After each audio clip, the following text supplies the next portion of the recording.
அனைவருக்கும் வணக்கம். மிகப்பெரிய சந்நியாசி, வயதாயிருச்சு, இன்னும் கொஞ்ச நேரத்தில் இறந்துருவார். அவருக்கே தெரியுது கொஞ்ச நேரத்தில் நம்ம இறந்துருவோன்னு சொல்லி. ஸோ தன்னுடைய சீடர்களெல்லாம் கூப்பிடுறாரு. வாழ்க்கையின் முக்கியமான தத்துவத்தை சொல்லிட்டு நான் கண்ணை மூடிறேன்னு சொல்லிட்டு தன்னுடைய பொக்கவாயை திறந்து காமிக்கிறாரு. எல்லா சீடர்களும் பார்க்குறாங்க. வாழ்க்கையின் தத்துவம் புரிஞ்சுச்சா அப்படின்னு சொல்லி கேட்குறாரு. எல்லா சீடர்களும் புரிந்தது அப்படின்னு சொல்லி சொல்கிறாங்க, ஒரு சீடனை தவிர. அப்புறம் அந்த சீடன் எனக்கு புரியலையே ஐயா அப்படின்னு சொல்லி கேட்குறாரு. உடனே குரு விளக்கி சொல்கிறார். என் வாயில் உனக்கு என்ன தெரிஞ்சுது அப்படின்னு கேட்குறாரு.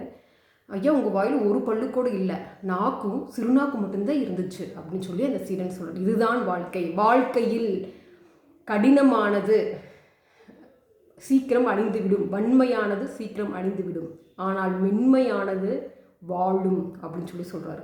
அதாவது வளைந்து கொடுக்கும் மூங்கில் பல்லாக்கு செய்ய உதவும், அது மட்டும் இல்லை நிறைய நல்ல காரியங்களுக்கு உதவும். ஆனால் வளையாத மூங்கில் மனிதனின் இறுதிச் சடங்குக்கு மட்டும்தான் யூஸ் ஆகும். அது மாதிரி தான் வாழ்க்கையில் முன்னேற துடிப்பவன் அனுசரித்து வளைந்து கொடுத்து வாழ வேண்டும். அப்பொழுதுதான் அவனால் தோள்களை கடந்து வெற்றியை சந்திக்க முடியும் அப்படின்னு சொல்லிட்டு அந்த குரு கண்ணை மூடுகிறாரு. இந்த கதையில் நம்ம என்ன தெரிஞ்சுக்கிட்டோம் அப்படின்னா, நான் பிடிச்ச முயலுக்கு 3 கால் தான் அப்படின்ட்டு இல்லாமல் வளைந்து கொடுத்து மற்ற மனிதர்களின் உணர்வுகளையும் புரிந்து கொண்டு அனுசரித்து வாழ வேண்டும். இந்த கதை பிடிச்சிருந்துச்சு அப்படின்னா லைக் பண்ணிவிட்டு சப்ஸ்கிரைப் பண்ணிடுங்க.